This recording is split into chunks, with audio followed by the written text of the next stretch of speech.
Hello बच्चों, कैसे हैं आप सब। उम्मीद है हमें कि आप सब लोग बढ़िया होंगे। तो आज के क्लास में बच्चों हम जो बात करने वाले हैं वो आज की क्लास में हम क्या समझेंगे, स्वास्थ्य में सरकार की भूमिका क्या है इसके बारे में। हम ये आपका क्लास 7 का चैप्टर नंबर 2 है सिविक्स का। ठीक है, तो ये आपका चैप्टर रहा स्वास्थ्य में सरकार की भूमिका। तो इस पे आज हम इसको समझेंगे। ठीक है, स्वास्थ्य क्या होता है इसके बारे में हम जानेंगे। तो इससे पहले हम जो बात किए हैं, इससे पिछला क्लास वो क्या था, पिछले क्लास के हम बात करें तो वो था समानता। समानता, भारतीय लोकतंत्र में समानता, इसके बारे में हम बात किए थे। इसमें जो हम यानी कि समानता के बारे में हम बात किए थे, जिसमें राइट टू इक्वालिटी यानी कि समानता का अधिकार हमारा क्या है, संविधान यानी कि क्या है, ये समझे थे हम।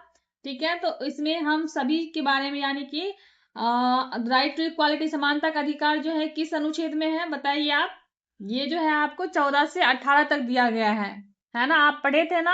ठीक है, आप पढ़ लिए, बहुत अच्छी बात है। अगर आपने नहीं पढ़ा है तो आप जाके जरूर पढ़िए। ठीक है, आप पिछले क्लास जरूर देखिए, आपको डिस्क्रिप्शन बॉक्स में लिंक मिल जाएगा। आज जो बाबू हम बात करेंगे वो हम बात करेंगे स्वास्थ्य के बारे में, यानी कि स्वास्थ्य में सरकार की क्या रोल है इसके बारे में। हम सभी चीज के बारे में हम एक एक करके समझेंगे।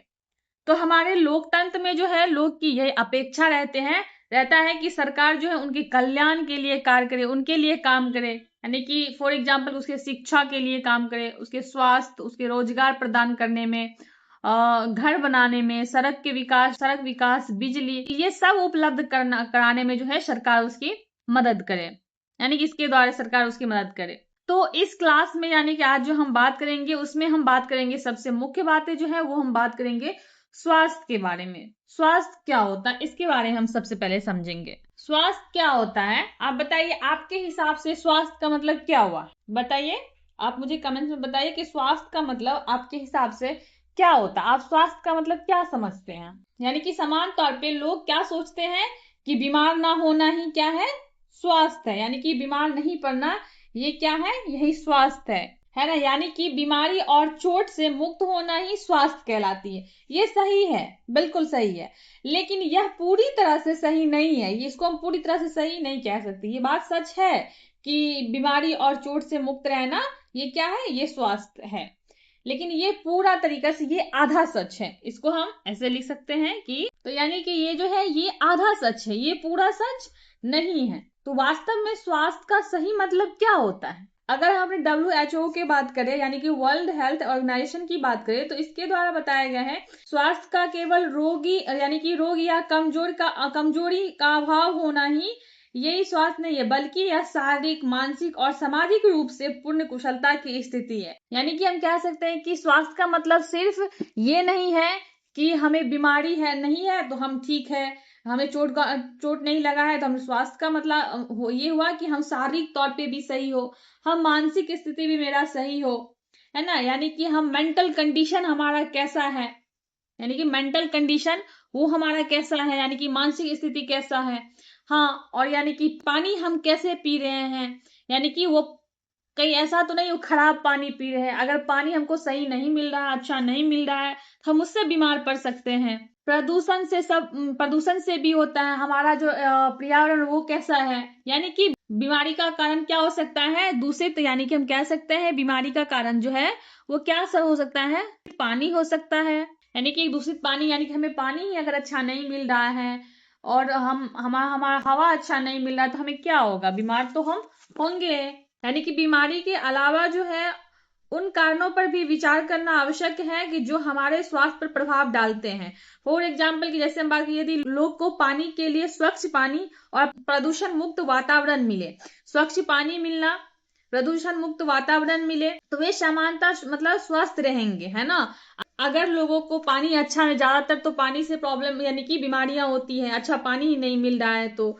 दूसरी ओर यदि लोग को भरपेट भोजन ना मिले तो उन्हें क्या होगा, घुटन भरी अवस्था में रहना पड़ेगा, तो वो उनके बीमारी भरने की संभावना और अधिक हो जाती है ना। जब खाना ही भरपेट नहीं मिलेगा, जब यानी कि स्वच्छ पानी ही नहीं मिलेगा पीने के लिए, जब वातावरण उसका ही प्रदूषण यानी कि प्रदूषण से भरा रहेगा, तो क्या होगा, ऐसे कंडीशन में बीमार तो होना ही है ना। तो बीमार तो हम होंगे ही। हम सब क्या चाहते हैं, हम सब चाहते हैं कि हम स्वस्थ रहे, हम अच्छे से यानी कि खुश रह के अपने काम करें। लेकिन अगर हम यहीं पे चिंताग्रस्त रहेंगे, यानी कि मानसिक स्थिति से हम सही नहीं रहेंगे, हम कमजोर रहेंगे, हमारा स्वास्थ्य यानी कि हमारा जीवन में यानी कि कोई मतलब हम डरे सहमे से रहेंगे, अपने जीवन में भरपेट खाना ही नहीं मिलेगा खाने के लिए, तो ऐसे स्थिति में क्या होगा, हमारा स्वास्थ्य अच्छा रहेगा? क्या ये अच्छा स्वास्थ्य का लक्षण है? ये स्वस्थ रहने का लक्षण है? नहीं है, बिल्कुल नहीं है। तो हम सबको तनाव मुक्त और प्रसन्न रहना चाहिए। तनाव मुक्त और प्रसन्न यानी कि हमें खुश रहना चाहिए, है ना। हमें कैसा, हमें यानी कि मानसिक स्थिति यानी कि हमारा अच्छा रहे, मेंटल कंडीशन बेटर बढ़िया रहे, हम खुश रहे, तो उससे क्या होगा, हमारा स्वास्थ्य कैसा रहेगा, हमारा स्वास्थ्य जो है वो अच्छा रहेगा। तो अगर हम स्वास्थ्य को यानी कि स्वास्थ्य में हम 3 टाइप्स की बात करते हैं। एक होता है शारीरिक स्वास्थ्य, दूसरा होता है मानसिक स्वास्थ्य, और तीसरा क्या हो जाएगा, तीसरा हो जाएगा आपका सामाजिक स्वास्थ्य। यानी कि तीनों, यानी कि जब शरीर सही तरीके से काम करता है, सही तरीके से हमारा शरीर कैसे काम करेगा, जब उसको हम सही पोषण उसे मिलेगा, है ना, तब तो वो अच्छे से काम, तब तो हमारा शरीर स्वस्थ रहेगा ना, है ना। तब हमारे शरीर में कोई बीमारी नहीं होगी, ताकत और ऊर्जा बनी रहेगी। ये कैसे होगा, ये तब होगा जबकि हमें अच्छा भोजन मिलेगा। जब हमें क्या कहते हैं, अच्छा भोजन मिलेगा, तब ये होगा। जब हमें सही खान पान मिलेगा, जैसे कि अगर कोई बच्चा, यानी कि अगर कोई बच्चा रोज खेलता है, तो खेलता है, अच्छा खाना खाता है, तो वह शारीरिक रूप से कैसा होगा, स्वस्थ होगा, उसको सही खाना मिल रहा है। तो अगर वो वही भी हम बात करेंगे मेंटली स्वस्थ होने का, यानी कि मानसिक रूप से स्वस्थ इंसान कैसे हो सकता है, जब सही तरीके से काम करता है, जब उसे शारीरिक स्वास्थ्य, जब हमारा मन कैसा होता है, शांत होता है, खुश रहता है, तो उसे हम क्या कहते हैं, उसी को हम मानसिक स्वास्थ्य कहते हैं। तो ये होगा कैसे, जब तनाव नहीं होगा, जब हमें अपने आप पे आत्मविश्वास होगा, जब हमारा सकारात्मक सोच होगा। अगर कोई छात्र परीक्षा से डरने की बजाय आत्मविश्वास की तैयारी, मतलब आत्मविश्वास के साथ तैयार रहे, तो ये क्या होगा, ये मानसिक स्वास्थ्य अच्छा होगा। यानी कि मान लीजिए कोई डरा डरा सा नहीं है, वो एकदम कह सकते कॉन्फिडेंट है कि नहीं मेरा एग्जाम अच्छा आ जाएगा, खुश है वो अपने तैयारी से, तो ऐसे में उसका सकारात्मक सोच है, तो ऐसे में उसका मेंटल कंडीशन जो वो कैसा रहेगा, अच्छा रहेगा। लेकिन वहीं पे अगर डरे से रहेंगे, सहमे से रहेंगे, ये सोचेगा अरे कैसा पेपर जाएगा नहीं जाएगा, एकदम हम पढ़ मतलब सही से पढ़ नहीं रहे हैं और सोच रहे हैं, तो ऐसे में क्या होगा, ऐसे में हम यानी कि मेरा स्वास्थ्य ऐसे में भी ठीक नहीं है, हम मेंटली जो है हम स्वस्थ नहीं है। सामाजिक स्वास्थ्य, जब हम समाज के अच्छे संबंध बना के रहते हैं समाज से, तो ऐसे इसी को क्या कहते हैं, उसको हम सामाजिक स्वास्थ्य कहते हैं। ये कैसे होता है, इससे अच्छा व्यवहार, यानी कि सब लोगों के साथ हम अच्छा व्यवहार रहे, हम सभी के साथ मिलजुल के रहे, सहयोग करें एक दूसरे का, आप अपने दोस्तों का सहयोग करें, उसके साथ मिलजुल के रहेंगे, तो ऐसे में क्या होगा, ऐसे में हमारा यानी कि सामाजिक स्वास्थ्य भी अच्छा रहेगा। जो व्यक्ति अपने दोस्त और परिवार के साथ अच्छे संबंध रखता है, उसका सामाजिक रूप से भी स्वास्थ्य कैसा होता है, अच्छा होता है। तो आपको भी क्या करना है, आपको भी सबके साथ मिलजुल के रहना है, ठीक है। तो यानी कि स्वास्थ्य हमारे लिए क्यों जरूरी है, स्वास्थ्य हमारे लिए इसलिए जरूरी है क्योंकि स्वास्थ्य हमारा अच्छा रहेगा, तब तो हम पढ़ाई अच्छे से कर पाएंगे, काम ठीक से कर पाएंगे, जीवन खुशहाल रहेगा हमारा।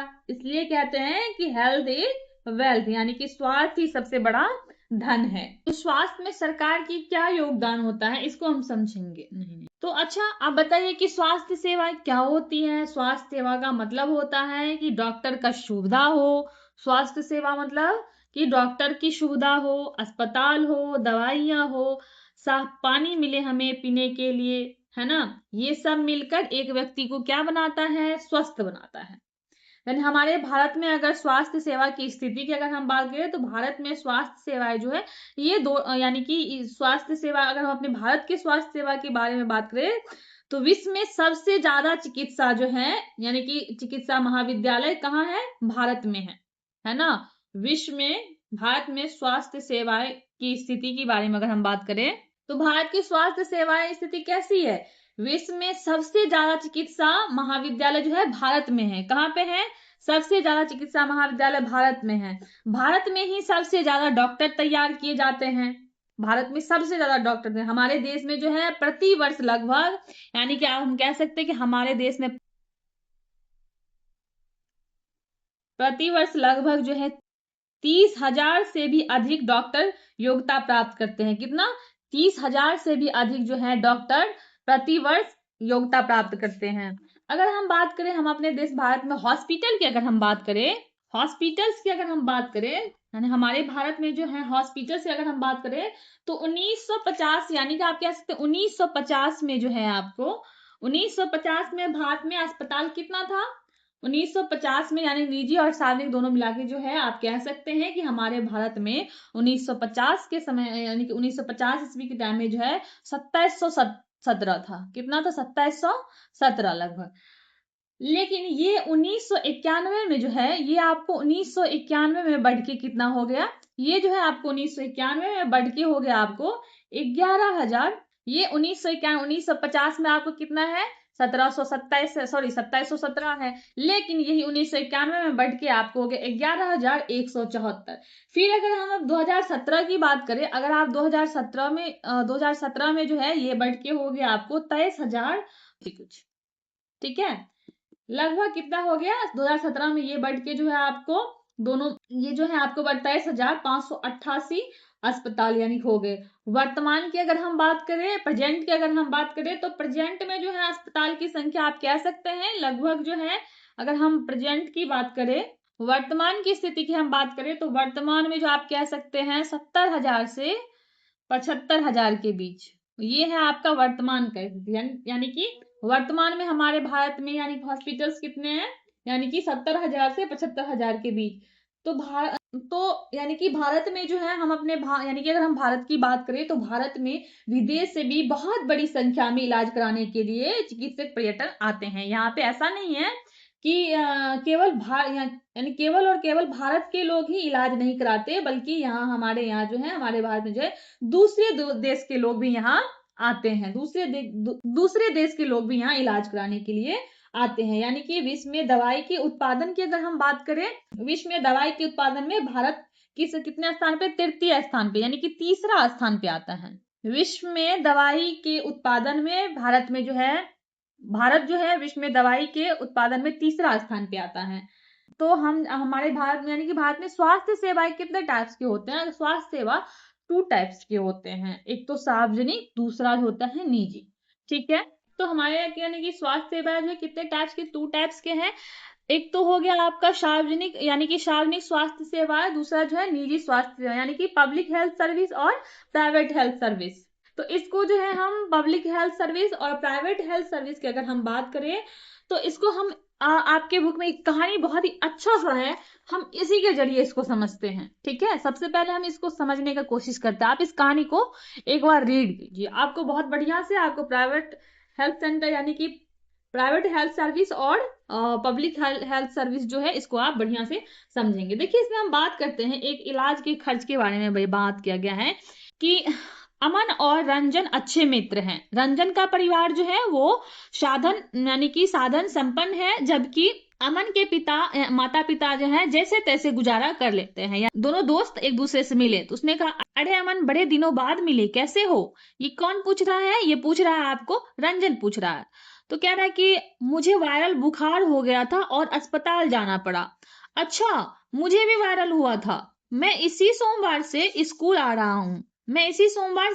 रहा हूँ। मेरे डैडी किंग्सवे के नए अस्पताल में डॉक्टर को दिखाने ले गए।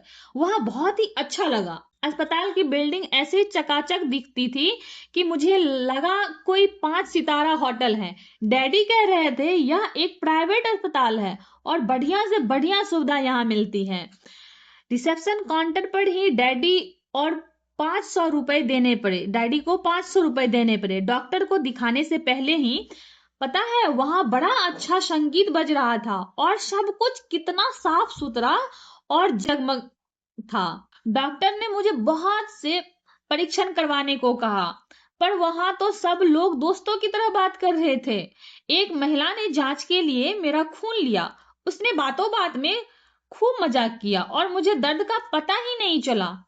जब सारे परीक्षण के नतीजे आ गए तो वह वापस डॉक्टर के पास गए। उन्होंने नतीजे को देखा और कहा कि सब कुछ ठीक ठाक है, मुझे सिर्फ वायरल हुआ है। उन्होंने कुछ दवाइयां लिख दी और आराम करने को कहा। क्या तुमने रियलिटी टीवी पर बैडमिंटन वाला चुटकुला सुना है? हाँ तो छोटे जनाब, यह गुलाबी दवा जो है ये दिन में 3 बार 3 दफा लेनी है। यह सफेद वाली जो है सोने से पहले, और ये शरीर के दर्द के लिए है। और यह सिरप है, घबराओ नहीं, बढ़िया स्वाद है इसका। धन्यवाद डॉक्टर, मुझे तो अभी से ठीक लगने लगा। तो तुम्हें यह सारी बातें बताने के लिए मैं कब से इंतजार कर रहा हूँ। अच्छा अपनी तो कहो, तुम किस अस्पताल में गए? यानी कि अब जो है ये स्टोरी किसका था? ये था रंजन का। रंजन अपना स्टोरी ये बताया। ठीक है, तो अब रंजन कहता है अमन से कि अच्छा ठीक है, अब तुम अपना स्टोरी, अब तुम बताओ कि तुम कौन से अस्पताल में गए थे। तो अब अमन क्या कह रहा है, वह तुम्हारे वाले अस्पताल जितना अच्छा तो नहीं था। पहले तो अब्बा मुझे ले ही नहीं जाना चाहते थे क्योंकि इसमें बहुत समय लगने वाला था। और सच में कितना ज्यादा समय लगा। हम एक बड़े से सरकारी अस्पताल में गए, हमें ओपीडी काउंटर पर ही एक लंबी लाइन में इंतजार करना पड़ा। मेरी तबीयत इतनी खराब हो रही थी कि मैं पूरे समय अब्बा के सहारे टिका रहा। जब हमारी बारी आई तो डॉक्टर ने मेरी जांच की और खून की जांच करने के लिए कहा। इसके लिए हमें एक और लंबी लाइन में खड़े होना पड़ा। जहां जांच के लिए खून लिया जा रहा था वहां भी बहुत भीड़ भड़क्का हो रहा था। हमें 3 दिन बाद खून की जांच का नतीजा मिला। फिर हम वापस अस्पताल गए। उस दिन वहां कोई दूसरी डॉक्टर बैठी थी। मुझे इसका ओपीडी कार्ड दिखाओ और खून की रिपोर्ट जल्दी करो। इसे वायरल हुआ था। कोई फिक्र की बात नहीं है, बुखार उतरने के लिए गोली इसे देनी है, बस और कुछ नहीं। मेरा अस्पताल था तो बहुत बढ़िया, पर उन्होंने मुझे ज्यादा दवाइयां दे दी और मेरे इलाज में ज्यादा खर्च हो गए। अच्छा, मेरे इलाज में तो ज्यादा खर्च नहीं हुए। समझ रहे? यानी कि यहाँ पे क्या हुआ, यहाँ पे दोनों दोस्त बात कर रहे हैं। तो जब दोनों ने अपना स्टोरी शेयर किया, ठीक है, अमन ने भी शेयर किया, तो अमन जब शेयर किया तब फिर रंजन कह रहे हैं कि मेरा अस्पताल तो बढ़िया था, लेकिन मुझे तो दवाई ज्यादा लगा, मतलब मुझे ज्यादा दवाई दिया गया और उसके बाद पैसे भी ज्यादा खर्च हुआ। तो अमन ने फिर कहा अच्छा, मेरा इलाज तो मतलब मेरे इलाज में तो ज्यादा खर्च नहीं हुआ। तो आप यहाँ पे, आप इस स्टोरी से क्या समझ में आया? यहीं पे आपको सार्वजनिक और निजी स्वास्थ्य के बारे में कुल मिला के बात चीजें बता दिया गया है। आगे हम इसको और भी बढ़िया समझते हैं कि यानी कि हम समझे क्या कि यानी कि 2 टाइप्स के जो है 2 टाइप के यानी कि सेवाएं होती है। सार्वजनिक यानी कि भारत में स्वास्थ्य सेवाएं जो है वो कितने टाइप्स के? 2 टाइप्स की, एक सार्वजनिक है और एक निजी है। तो आपने इस स्टोरी से सार्वजनिक और निजी के दोनों के बारे में समझा। और हम कुछ पॉइंट्स और समझ लेते हैं कि सार्वजनिक मतलब स्वास्थ्य की अगर हम बात करें तो ये सेवाएं जो है, सार्वजनिक सेवाएं ये किसके हैं? सार्वजनिक सेवाएं स्वास्थ्य जो है यानी कि ये सेवाएं जो है सरकार द्वारा दी जाती है। यानी कि सार्वजनिक सेवाएं जो है ये किसके द्वारा दी जाती है? सरकार के द्वारा। सरकार लोगों के लिए अस्पताल, डॉक्टर और दवाई यहाँ पे उपलब्ध कराते हैं। इलाज मुफ्त यहाँ पे होता है ना? खासकर गरीब लोगों के लिए तो ये बहुत ही जरूरी है। अगर कुछ बातें करें तो यहाँ पे अगर मुख्य बातें इसकी बात करें, सार्वजनिक सेवाएं की क्या विशेषता अगर हम बात करें तो इसमें सस्ता में इलाज हो जाता है, सभी लोग के लिए ये मुफ्त है, यानी कि गरीब और अमीर दोनों के लिए ये बराबर है। सरकारी अस्पताल है ये, यानी कि टीकाकरण और बीमारी से बचाव के लिए भी यहाँ पे टीकाकरण भी यहाँ लगता है। अगर हम इसमें समस्या की बात करें, लेकिन देखिए कुछ किसी भी चीज का कुछ फायदे होते हैं, कुछ नुकसान होते हैं। समस्या यहाँ पे ये होती है सार्वजनिक अस्पताल में कि डॉक्टर की कमी होती है, लंबी लाइन लगानी पड़ेगी आपको।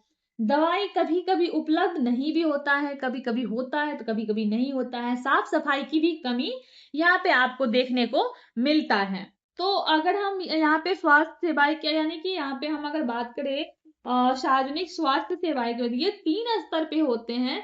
एक तो आपको ये होते हैं प्राइमरी, एक होते हैं प्राथमिक स्तर पे, दूसरा होता है आपको माध्यमिक स्तर पे, तीसरा होता है आपको, यानी कि 3 स्तर पे ये अस्पताल होते हैं। आपको प्राइमरी स्तर पे जो ये सबसे पहला और बेसिक इलाज यहाँ पे होता है, यानी कि सबसे, यानी कि पीएचसी, यानी कि आप तो सुने होंगे प्राइमरी हेल्थ सेंटर।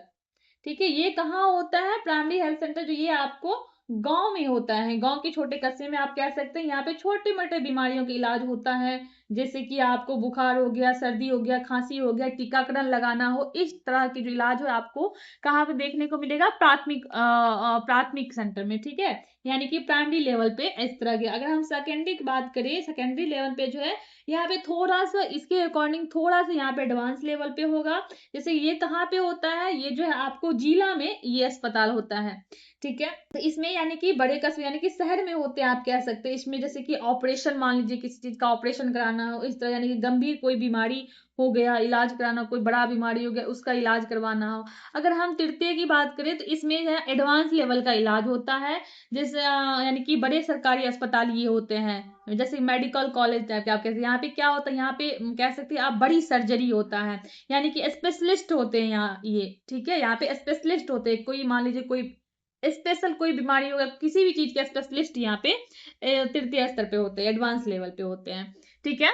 तो अगर हम वहीं पे बात करें निजी स्वास्थ्य के बारे में हम बात करें, तो निजी स्वास्थ्य सेवाएं में यानी कि यहाँ पे जो है अस्पताल, यानी कि यहाँ पे अस्पताल चलाते हैं कौन? यानी कि डॉक्टर अपना निजी अस्पताल चलाते हैं, अपना निजी अस्पताल चलाते हैं। बेहतर सुविधाएं, यानी यहाँ पे, हाँ अगर हम बात करें यहाँ पे सुविधाएं कैसी होती है? बहुत ही अच्छा होता है, बेहतर सुविधा होता है। यहाँ पे जो रूम में जो है आपको एसी लगा हुआ रहेगा, मतलब इलाज जो है वो आपको जल्दी मिल जाएगा। आपने देखा ही, जैसे कि आपने बात किया जब अमन की, तो अमन का क्या था इस कंडीशन? अमन का जो वो गवर्नमेंट में दिखाया तो उसको देखे कैसे हर एक कुछ के लिए लाइन में लगना पड़ता है। रिपोर्ट जो भी मिला वो 3 दिन के बाद मिला। सस्ता तो है लेकिन बहुत ही स्लो प्रोसेस है। लेकिन अगर हम वहीं पे क्या कहते हैं, वहीं पे अगर हम बात करें अ, रंजन की, अगर हम वहीं पे रंजन की स्टोरी से हम क्या समझे कि वहां पे पैसे ज्यादा लगते हैं, है ना, और सब कुछ बहुत ही अच्छा होता है, बड़ी शानदार अस्पताल। तो देखने में ऐसा लगेगा जैसे कि 5 स्टार होटल हो। आपको यहाँ पे इलाज कराने में कोई दिक्कत नहीं होता है, डॉक्टर भी अधिक समय देता है आपको, जो भी समस्याएं कहना हो सब सुनेंगे, सब यानी कि टाइम टू टाइम आपको सब कुछ मिल जाएगा वहां पे। हाँ लेकिन समस्या यहाँ पे ये होती है, आप कह सकते हैं कि इलाज बहुत ही महंगा होता है। जैसे कि आपने सुना कि इसने क्या कहा, रंजन ने कहा कि हाँ मेरा अस्पताल तो अच्छा था लेकिन यहाँ पे मुझे दवाई भी बहुत ज्यादा दिया गया और उसके बाद जो है वो आपको पैसे भी ज्यादा लगे। तो ये इलाज जो होता है प्राइवेट का, ये बहुत ही महंगा होता है, गरीब लोग इसे अफोर्ड नहीं कर पाते हैं। कई बार तो होता है कि अननेसेसरी टेस्ट और पैसे ज्यादा ले लेना होता है। जैसे कि उसने कहा कि मुझे दवाई तो ज्यादा दिया गया है, पैसे भी ज्यादा लगा। तो प्राइवेट में क्या होता है, कई बार ऐसा होता है आपको अननेसेसरी बहुत सारे विटामिन के टेबलेट या कुछ कुछ ज्यादा दे देते हैं, कोई कोई टेस्ट बेमतलब का लिख देंगे आपको, उसमें क्या होता है बहुत ज्यादा पैसे लग जाते हैं। लेकिन प्राइवेट गवर्नमेंट में ऐसा नहीं होता है। तो अगर हम वहीं पे बात करें समानता में सबसे बड़ी यानी कि स्वास्थ्य सेवा में समानता, ये क्या सबके लिए पर्याप्त स्वास्थ्य सेवा उपलब्ध कराती है? तो भारत में सबसे बड़ी समस्या क्या है? भारत में सबसे बड़ी समस्या है असमानता है। हम अपने भारत में ऐसे स्थिति की सामना करते हैं जहाँ की निजी सेवाएं तो बढ़ रही है, लेकिन हमारे भारत में क्या है, निजी सेवाएं बढ़ रही है लेकिन वहीं पे सार्वजनिक की बात करें तो सार्वजनिक सेवाएं नहीं बढ़ रही है। ऐसे देश में लोग को मुफ्त निजी सेवाएं की उपलब्ध हो पाती हैं, ये शहरी क्षेत्रों में केंद्रित होते हैं और सेवाएं का मूल्य भी अपेक्षाकृत क्या होता है, अधिक रहता है। दवाई बहुत ही महंगी होती है, बहुत से लोग मतलब उन्हें खरीदने में सामर्थ्य रखते ही नहीं है। इसलिए जब परिवार में कोई गरीब यानी कि बीमार हो जाते हैं, यानी परिवार में जब लोग बीमार हो जाते हैं तो उन्हें ऋण लेना पड़ता है। कुछ निजी सेवाएं अधिक कमाने के लिए प्रायः ऐसे कार्य को प्रोत्साहन करते हैं जो सही नहीं है। कई बार सस्ते तरीके उपलब्ध होने पर भी उनके प्रयोग नहीं किए जा सकते। उदाहरण के लिए आप देख सकते हैं, देखा जा सकता है कि कुछ चिकित्सक जरूरी से ज्यादा दवाइयां, इंजेक्शन यानी कि लगाते हैं। यानी कि हम कह सकते हैं ये क्या होता है, प्राइवेट और गवर्नमेंट के, हम प्राइवेट में क्या होता है काफी मात्रा में पैसे लेते हैं जो कि सब अफोर्ड नहीं कर सकते हैं, सबके लिए संभव नहीं है इलाज करवाना। तो अमीर लोग तो करवा लेंगे लेकिन जो गरीब है उसके लिए बहुत ही मुश्किल रहेगा। लेकिन वही सरकारी की बात करें, प्राइवेट तो बहुत ज्यादा है अस्पताल लेकिन प्राइवेट सरकारी में नहीं हो रही है ना। हम कह सकते हैं कि जनसंख्या के 20% लोग ही ऐसा है कि बीमारी के दौरान आवश्यक दवाइयां खरीद सकते हैं हमारे देश में। ज्यादातर लोग यानी कि 20% ही ऐसा लोग है जो कि दवाइयां खरीद सकते हैं। गरीब लोग की अगर हम बात करें तो इसको खर्चा उठाना बहुत ही कठिन होता है अपनी बीमारियों का। ये जो है अस्पताल में किसी बीमारी या चोट लगने के जो है भर्ती होते हैं, उन्हें 40% लोग ऐसे होते हैं कि जो खर्च का भुगतान करने के लिए पैसा उधार लेते हैं या अपने कुछ संपत्तियां बेचते हैं। मतलब आप कह सकते हैं कि ज्यादातर लोग ऐसा होता है कि अगर उसको कोई बड़ा सा बीमारी हो जाता है तो उसे कर्ज लेना पड़ता है या फिर जमीन बेचना पड़ता है अपना इलाज कराने के लिए। क्यों? क्योंकि सरकारी में ऐसा फैसिलिटी कह सकते हैं आप दे नहीं रहा है, या फिर कमियां रहती है वहां पे, या फिर इतनी बड़ी बड़ी लाइन रहती है जहां मुश्किल हो जाता है लोगों को दिखाना। तो ऐसे केस में क्या होता है कि लोग को प्राइवेट में जाना पड़ता है। प्राइवेट में इलाज तो है लेकिन वहां पे पैसा भी बहुत ज्यादा लग रहा है। तो गरीब लोगों के लिए परिवार में हम बीमारी चिंता और मुसीबत का कारण बन जाता है, ऐसा बिल्कुल होता है। इससे भी बड़ी बात यह है कि ऐसे स्थिति बार बार आती है। गरीब लोग पहले ही पोषक की कमी का शिकार होता है। ये परिवार उतना भोजन नहीं खाते जितना उन्हें खाना चाहिए। उन्हें जीवन की आधारभूत आवश्यकता जैसे कि पानी का पीना, घर के लिए पर्याप्त जगह, साफ वातावरण तथा उपलब्ध नहीं हो पाता है। इसलिए उनकी बीमारी पड़ने की संभावना अधिक रहती है। बीमारी पर होने वाले खर्च से उनकी हालात और खराब हो जाती हैं। कभी कभी केवल पैसा ही लोग के बेहतर इलाज के बाधक नहीं होता। फॉर एग्जाम्पल की महिलाओं को तुरंत इलाज के लिए आप ऐसे चीजें हैं जैसे कि आप देख सकते हैं कि सही बात है कि जो गरीब लोग हो तो उसको खाने के लिए भरपेट पोषक तत्व तो मिल ही नहीं रहा है उसको, तो इलाज कहाँ से कराएंगे। ऐसे में क्या होता है, गरीब लोग जो है और गरीब हो जाते हैं, है ना। क्योंकि अमीर लोग उसके पास 20% ऐसा लोग हैं जो कि अपना इलाज का खर्चा उठा सकते हैं। ज्यादातर लोग को जो है जमीन बेचना पड़ता है या फिर उधार लेने पड़ते हैं कर्जे। हाँ, ऐसे में जो है आप कह सकते हैं कभी कभी, हाँ कभी कभी तो पैसा ही नहीं बल्कि आप कह सकते हैं कि महिलाओं के लिए तो तुरंत इलाज की डॉक्टर, मतलब तुरंत इलाज की जरूरत की अगर हम बात करें तो डॉक्टर के पास, मतलब आसपास डॉक्टर ही नहीं पाए जाते हैं। जैसे कि आपको यहाँ पे देखने को मिलेगा कि यानी कि इस गर्भवती औरत को एक योग डॉक्टर को दिखाने के लिए कई किलोमीटर पैदल चलना पड़ रहा है। इसको डॉक्टर मान लीजिए प्रेग्नेंट है, आसपास जो है ही नहीं ऐसा हॉस्पिटल जहाँ पे कि वो दिखा सके, तो इसको क्या करना पड़, इसको बहुत ज्यादा चलना पड़ रहा है एक अच्छे डॉक्टर से दिखाने के लिए, है ना। तो कई आदिवासी क्षेत्र केंद्र, मतलब क्षेत्र में जो अगर हम बात करें तो यहाँ पे केंद्र है ही नहीं, अस्पताल है ही नहीं, अच्छी तरह नहीं। तो यानी कि कई जगह पे ऐसे हैं जहाँ पे कि कहीं ऐसे एरिया है जहाँ पे कि आपको गवर्नमेंट तो छोड़िए प्राइवेट भी नहीं होते हैं। वहां पे अगर लोग पैसा देके भी इलाज कराना चाहे तो अर्बन एरिया में आप कह सकते, मतलब ग्रामीण क्षेत्र में जो होता है वो वहां पे होता ही नहीं, कि वहां बहुत दूर लोग को शहर जाना पड़ता है अपना इलाज कराने के लिए। आखिर इस सब से क्या किया जा सकता है? इसमें कोई संदेह नहीं है कि हमारे देश में जो है लोग की स्वास्थ्य की दशा अच्छी नहीं है, बिल्कुल सही बात है। यह सरकार का उत्तरदायित्व होता है कि वह अपने से यानी कि वह अपने सब नागरिक को, विशेषकर गरीब और सुविधाहीन को गुणवत्ता स्वास्थ्य सेवा प्रदान करे। खास करके ये सरकार की जिम्मेदारी होता है कि वो सभी नागरिक को, खास करके गरीब लोगों के पास जिसके पास की सुविधा नहीं है, उनको स्वास्थ्य सेवाएं प्रदान करे। फिर भी लोग का स्वास्थ्य जितना जीवन की आधारभूत सुविधा पर और उनकी सामाजिक स्थिति पर निर्भर है, उतना ही स्वास्थ्य सेवाओं के ऊपर भी। इसलिए लोग के स्वास्थ्य की दशा जो है सुधारने के लिए दोनों पक्ष का कार्य करना आवश्यक है, ऐसा करना संभव है। यानी कि सरकार की ये काम होता है, सरकार का ये जिम्मेदारी है कि सभी के लिए स्वास्थ्य सुविधाएं उपलब्ध करवाए, हर एक नागरिक को इलाज का यानी कि अधिकार हो, उसके पास अस्पताल और डॉक्टर उपलब्ध करवाए, यानी कि सरकारी गवर्नमेंट अस्पताल उपलब्ध करवाए, है ना। अगर बीमारी से बचाव करने के लिए जो है टीकाकरण लगवाए, साफ पानी उपलब्ध करवाए, साफ सुथरा रखवाए। उसके बाद जो है हम बात करें दवाई का कीमत भी नियंत्रित करना हो, जैसे कि जरूरी की दवाई जो होती है वो सस्ती करवाए, ये सरकार करवा सकते हैं। स्वास्थ्य के प्रति जो है जागरूकता फैलाए, जैसे कि स्वच्छता अभियान, पोषण अभियान, ये सब चलाए कुछ, है ना। तो सरकार की ये जिम्मेदारी बनती है। तो इसको जो है आपको समझाने के लिए दो बहुत ही बेहतरीन एग्जाम्पल हमारे बुक में है। एक तो है आपका केरल राज्य, केरल का एक अच्छा उदाहरण है। यहाँ जो है हम कैसे, यहाँ पे क्या, यहाँ पे यहाँ का साक्षरता दर जो है वो ज्यादा है। स्वास्थ्य सेवा की अगर हम बात करें तो वो बहुत ही बेहतर है। लोग क्यों है? क्योंकि यहाँ के लोग जो है वो जागरूक है, इसलिए यहाँ के लोग अन्य राज्य की तुलना में है ज्यादा स्वस्थ रहते हैं, है ना। यहाँ के लोग जो है ज्यादा स्वस्थ रहते हैं, क्योंकि यहाँ के लोग जो है, यहाँ की जनता जो है वो जागरूक है, वो पढ़े लिखे हैं, आप कह सकते हैं। यहाँ की साक्षरता दर अधिक आपको देखने को मिलेगी। वहीं पे आपको देखने को एक चीज और मिल जाएगा कि अगर हम कोस्टारिका की बात करें, कोस्टारिका की बात करें, तो ये कोस्टारिका जो है ये मध्य अमेरिका का सबसे स्वस्थ देश माना जाता है। इसका मुख्य कारण है कि संविधान में जो है इनके प्रावधान किए गए हैं, यानी कि आप कह सकते हैं कोस्टा रिका को मध्य अमेरिका का सबसे स्वस्थ देश माना जाता है। कोस्टा रिका ने सेना खत्म करके पैसा स्वास्थ्य और शिक्षा पर खर्च किया। इन्होंने सेना पे खर्च नहीं किया, इन्होंने कहा कि नहीं, मुझे सेना नहीं रखनी है, मुझे जो है स्वास्थ्य पे खर्च करना है, लोगों के स्वास्थ्य पे, शिक्षा पे, इस पे खर्च करना है।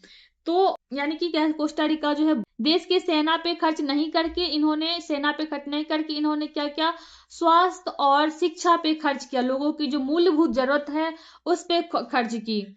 तो यहाँ की सरकार, कोस्टा रिका की सरकार मानते हैं कि देश के विकास के लिए जो है देश का स्वास्थ्य होना बहुत ही जरूरी है, इसलिए उन्होंने अपने देशवासियों के स्वास्थ्य पर जो बहुत ही ध्यान देता है। कोस्टा रिका की सरकार अपने सभी निवासियों को स्वास्थ्य के लिए मूलभूत सेवाएं और सुविधाएं देती है, जैसे कि पानी का यानी कि पानी, उसके बाद पानी, यानी कि पानी का सुरक्षित होना, यानी कि पानी जो है साफ पानी होना, पोषण तत्व, यानी कि जो जरूरत के पोषण तत्व है वो, यानी कि पोषण है वो देंगे, आवास जो है ये सब उपलब्ध करवाते हैं। तो इसका परिणाम ये निकल कर आता है कि बेहतर स्वास्थ्य होते हैं, यहाँ के लोगों की स्वास्थ्य सेवाएं बेहतर है।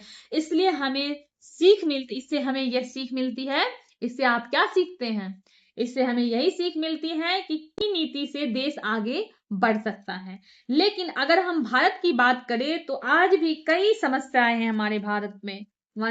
आज भी बहुत ही तरह की समस्याएं हैं। डॉक्टर की कमी आपको आज भी देखने को मिलेगा, ग्रामीण क्षेत्र में अस्पताल की कमी आज भी है, आज भी देखने को आपको नहीं के बराबर ही मिलेगा।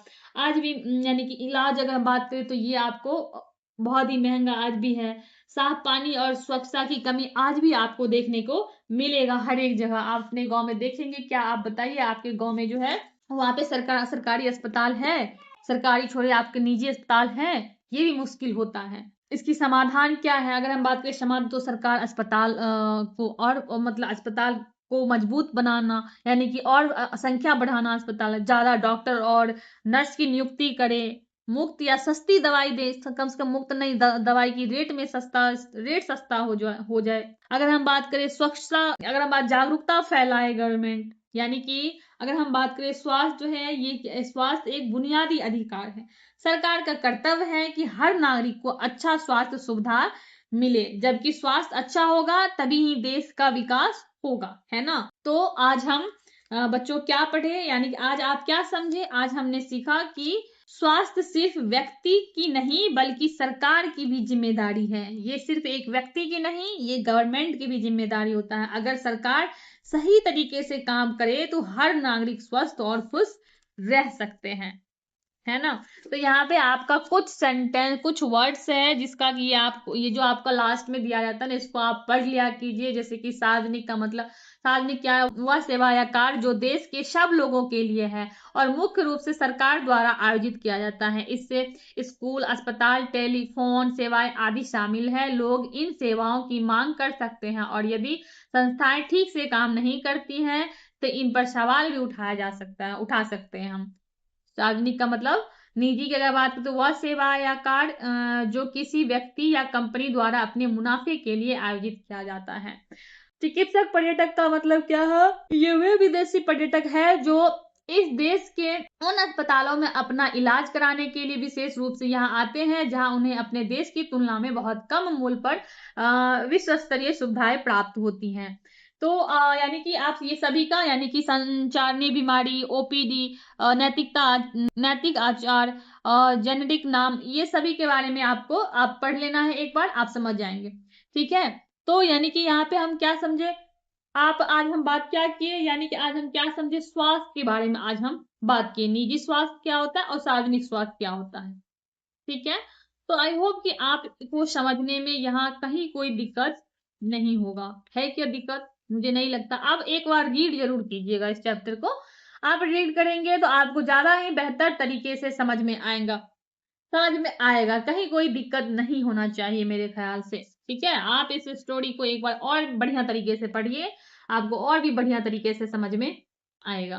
तो चलिए, अब हम नेक्स्ट क्लास में जो बात करेंगे वो हम बात करेंगे सरकार शासन यानी कि राज्य सरकार कैसे काम करती है, इसके बारे में हम बात करेंगे।